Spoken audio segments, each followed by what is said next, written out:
So this is why most normies will never get it. I guess you could call this personal realization. So we're into June now in Finland, and it's the start of the summer holiday season, so the beach is a little bit more busy. A lot of people have already started their holidays. The kids here are off from the beginning of June all the way through to mid-August, which is great because they get the best part of the year off on holiday. Typically most adults will take a month off from work in the summer, you know, either in June, July or whatever. But I'm not here to talk about that. As I say, what I am here to talk about is why most normies will never get it.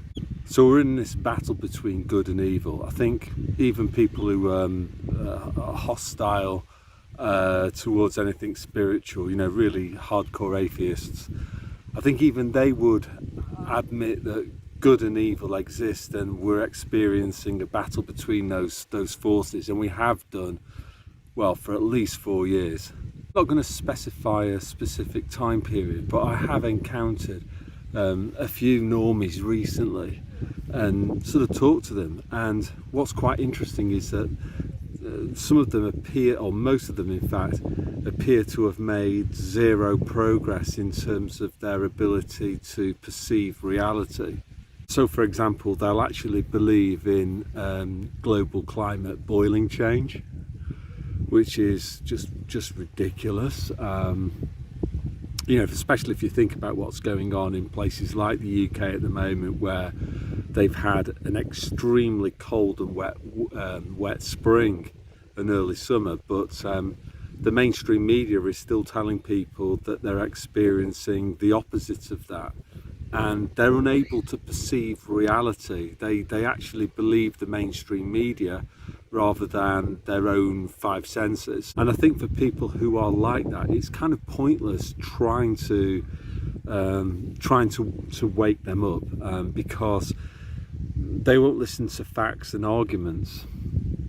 And this, I feel, is down to something that's spiritually is residing within these people, that it blocks their ability to accurately perceive reality. Does this spiritual thing that inhabits them. So people will, you know, label that narcissism, a preoccupation with self.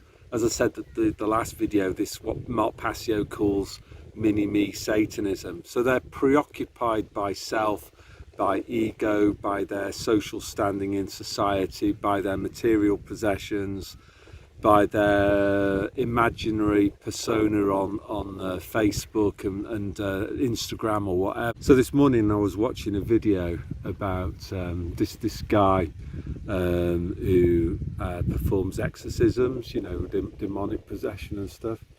And yeah, I believe that people, many people, are possessed by demons, and these demons, you know, they don't want the best for people.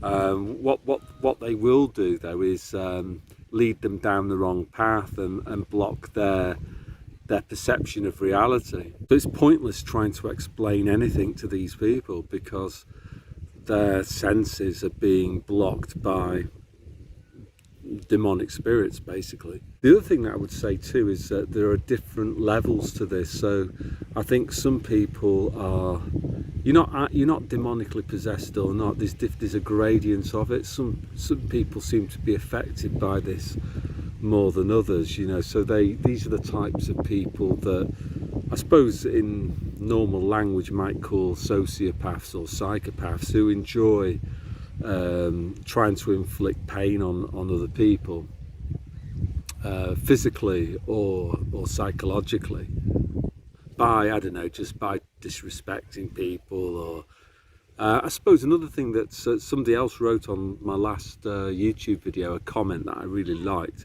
They called these people energy vampires, and what they desperately want you to do is to become preoccupied by their antisocial, struggling for a right word here, their behaviour, basically, their mad and bad behaviour. They want you to interact with them. They want you maybe to get into arguments with them, and they want to be the spirits, the evil spirits that reside within these people. They want to harvest your energy via these people who are already demonically possessed. So obviously, the thing to do here is to rise above it.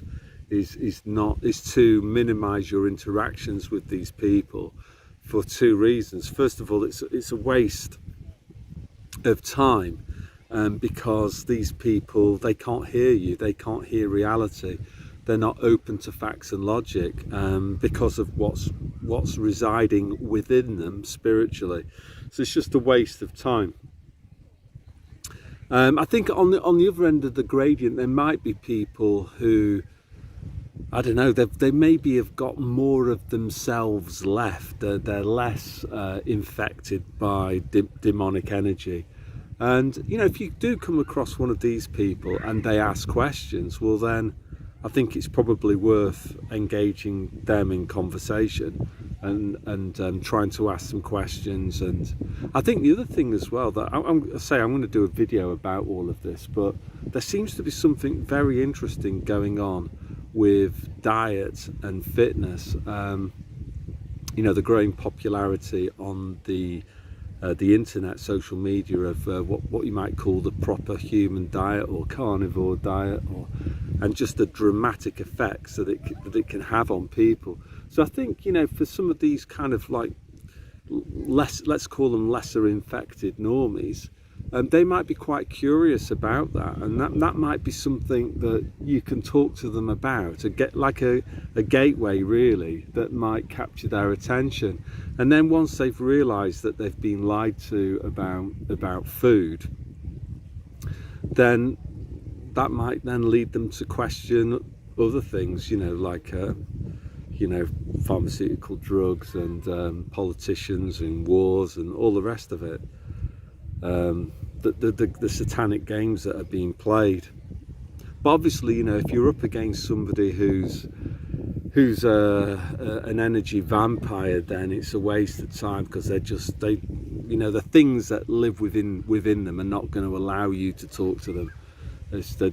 You know, they're just going to either get angry, most likely, dismissive, and I don't know. Yes, it's just going to be a waste of time. All that's going to happen is it's just going to end in an argument, which is there's no point in that.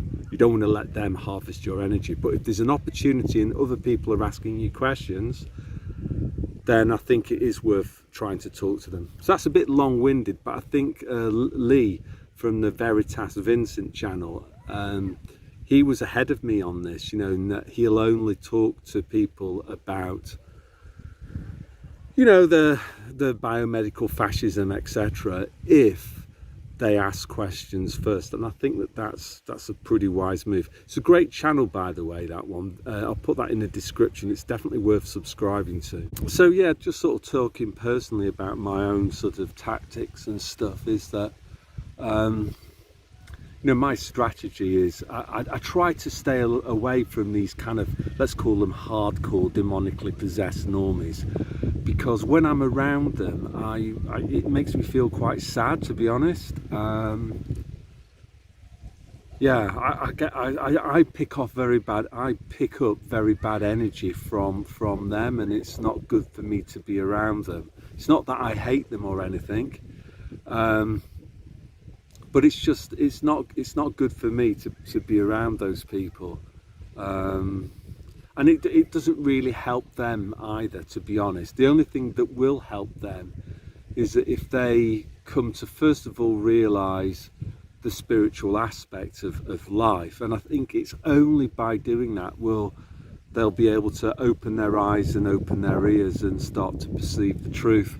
Because, you know, we are in a spiritual battle, and if somebody's not even prepared to acknowledge the spiritual aspect of life, then they're not going to listen to you. There's no way that they're going to be receptive, and that's kind of what I've realized fairly recently. As I say, I don't hate these people, but I have no real desire to be around them. I just get very bad feelings about it. And also, it's almost like you get like a spiritual hangover when you interact with these people for any period of time. It's like, you know, 2 or 3 days after, you kind of still feel not quite right, really. Feel a bit sad when you've been interacting with these people. You know, and of course, obviously the really nasty ones, you know, they're constantly looking for ways to try to push your buttons and get an angry reaction out of you. And oh yeah, that was another thing I was going to mention on this video. Again, somebody else mentioned this, but you know that film The Matrix, towards the end, where Leo, he kind of works it all out, and he can dodge the demons. Basically, they can throw bullets at him and he can just go like dodge them. And you know, that's when you do encounter those people, then you can just make a conscious decision that you're going to rise above it, and you're not going to get angry. You're not going to, yeah, you're just going to be at peace when you're in a situation where you're forced to be physically around them. That's the other thing to realise too, is that they're just being used as instruments. They've essentially, by choosing mini-me Satanism, they've chosen to sort of sell their souls. They've chosen to throw their cards in with Satan, and Satan is just using them for his purposes, which is to try to, you know, hurt us physically or psychologically. So what I'm going to do now is just make a few quotes from various Bible verses. So if you are somebody who gets triggered by that, ask yourself why. It's only a book, isn't it? It's just some ideas, basically. So, you know, I've also heard somebody else say, when you talk to people, is ask them initially on a scale of 1 to 10, how open-minded are you? And maybe this is a question now to ask the atheist, like, on a scale of 1 to 10, how open-minded are you? Are you prepared to even just listen to some of these Bible quotes, which I'm going to talk about in terms of you know, what we've just been discussing now about why some normies will never get it, or indeed rather why most normies will never get it. You know, and in order for them to get it, they have to go through a program of change within themselves, don't they? I think it's in the I don't know exactly where it is in the Gospel of John, but it's no one comes to the Father except through the Son. And it's like that, you know. They have to embrace God. If you want to call it natural law, let's call it natural law. If you want to make it even more basic than that, being a decent human being, they have to understand that and ditch the mini-me Satanism, because unless they do that, nothing is going to happen for them. And for people like us, it's pointless trying to communicate with them because their eyes and ears are blocked. Again, you know, Jesus constantly talked about that. You know, when he was speaking in parables, he would like say, you know, for those with eyes to see and ears to hear. So Jesus basically understands that, you know, a lot of people, they're not receptive because they, to varying extents, are demonically possessed. So anyway, I'm going to go now to we'll talk about some Bible scripts if you're broad-minded enough to listen. You know, if you're agnostic, why not listen? And then you can tell me what you think about what the scripture says and my interpretation of it, and just, you know, have an open mind. The first extract is from 2 Thessalonians. So in the second chapter it says, "But the coming of that wicked man is the work of Satan. It will be attended by all the powerful signs and miracles of the lie." Wonder what the lie could be. I have a feeling that lie was Divic 91, and all the deception that sinfulness can impose on those doomed to destruction. Doomed, I guess, because they chose the wrong side. Destroyed they shall be, because they did not open their minds to the love of the truth, so as to find salvation. So these are the kind of people who look for truth in a new BMW leasehold car, and bragging on Bookface about their kids' exam results or something. Destroyed they shall be, because they did not open their minds to the love of the truth, so as to find salvation. Therefore God puts them under a delusion.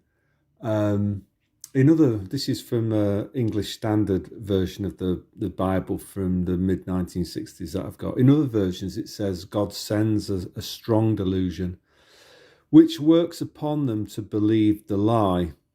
Again, I think that lie was, Divot 91. It could also be, I don't know, Ukraine war. It could be all sorts of things, because there are so many. We've been living through an era of lies, so that they may all be brought to judgment, all who do not believe the truth, but make sinfulness their deliberate choice. So, yeah, this is what I was talking about earlier on in the video, is basically they've made their choice, and there's not really much you can do about it, because they're not for listening to you. So the second extract is from Matthew chapter 13, verse 10. So it says, the disciples went up to him, that's Jesus, and asked Jesus, why do you speak to them in parables? He replied, it has been granted to you to know the secrets of the kingdom of heaven, but to those others it has not been granted. For the man who has will be given more, till he has enough and to spare, and the man who has not will forfeit even what he has. That is why I speak to them in parables, for they look without seeing, and listen without hearing or understanding. So again, this is what's happening when you try to explain to these people about what's going on in the world. Their eyes are closed and their ears are shut. Jesus continues, there is a prophecy of Isaiah which is being fulfilled for them. You will hear and hear, but never understand. You will look and look, but never see. For this people has grown gross at heart. Their ears are dull and their eyes are closed. Otherwise, their eyes might see, their ears hear, and their heart understand. And then they might turn again, and I would heal them. This is from Matthew 8. So Jesus then went to Peter's house and found Peter's mother-in-law in bed with fever. So he took her by the hand, the fever left her, and she got up and waited on him. When the evening fell, they brought to him, Jesus, many who were possessed by devils, and he drove the spirits out with a word and healed all who were ill, to make good the prophecy of Isaiah. He took away our illnesses and lifted our diseases from us. So, this idea that people can be demonically possessed is just throughout the Bible. That's one example of it. Moving on into chapter 8, verse 18. At the sight of the crowd surrounding him, Jesus gave word to cross to the other shore. The doctor of the law came up and said, Master, I will follow you wherever you go. Jesus replied, foxes have their holes, the birds their roosts, but the Son of Man has nowhere to lay his head. Another man, one of his disciples, said to him, Lord, let me go and bury my father first. Jesus replied to him, follow me and leave the dead to bury the dead. Again, I think that this is what's happening now, is people have got a choice about who they back, who they follow. Are they going to follow the world, the material possessions, the ego, fitting in, conformity, or are they going to follow morality and what is right? What basically Jesus is urging us to do is that it's not our position, our role. It's let the dead bury the dead. We can't do anything about it. It's up to those people themselves how they want to live their own lives. And I guess they have to decide to make a change. And then the final one comes from the book of Ephesians, chapter 6, verse 12. In fact, I'm actually going to read it from verse 10. Finally, then, find your strength in the Lord, in God, in his mighty power. Put on all the armour which God provides, so that you may be able to stand firm against the devices of the devil. So this is basically what's been happening over the last 4 years. In particular, those of us who basically said, no, we're not going to consent to the biomedical fascism. Many of us did that. We wore the full armour of God. And basically, God will always, if we call on God and the Holy Spirit and the blood shed by Jesus Christ, there's nothing that Satan can do about it. Anyway, it continues. For our fight is not against human foes, but against cosmic powers. So Satan, basically, the evil spirits, demons, against demonic powers, against the authorities and potential potentiates of the dark world, against the superhuman forces of evil in the heavens. Therefore, take up God's armour, then you'll be able to stand your ground when things are at their worst, to complete every task and still to stand. So, don't comply. Stand firm, I say. Buckle on the belt of truth. For coat of mail, chainmail, I guess. Put on integrity. Wow, this is important. Let the shoes on your feet be the gospel of peace to give you firm footing. And with all these, take up the great shield of faith, from which you'll be able to quench all of the flaming arrows of the evil one. Take salvation for helmet, for sword. Take that which the Spirit gives you, the words that come from God. Give yourself wholly to prayer and entreaty. Pray on every occasion in the power of the Spirit. To this end, keep watch and persevere, always interceding for all God's people, and pray for me, that I may be granted the right words when I open my mouth, and may boldly and freely make known his hidden purpose, for which I am an ambassador in chains. Pray that I may speak of it boldly, as it is my duty to speak. So that's all I want to say today. So God bless.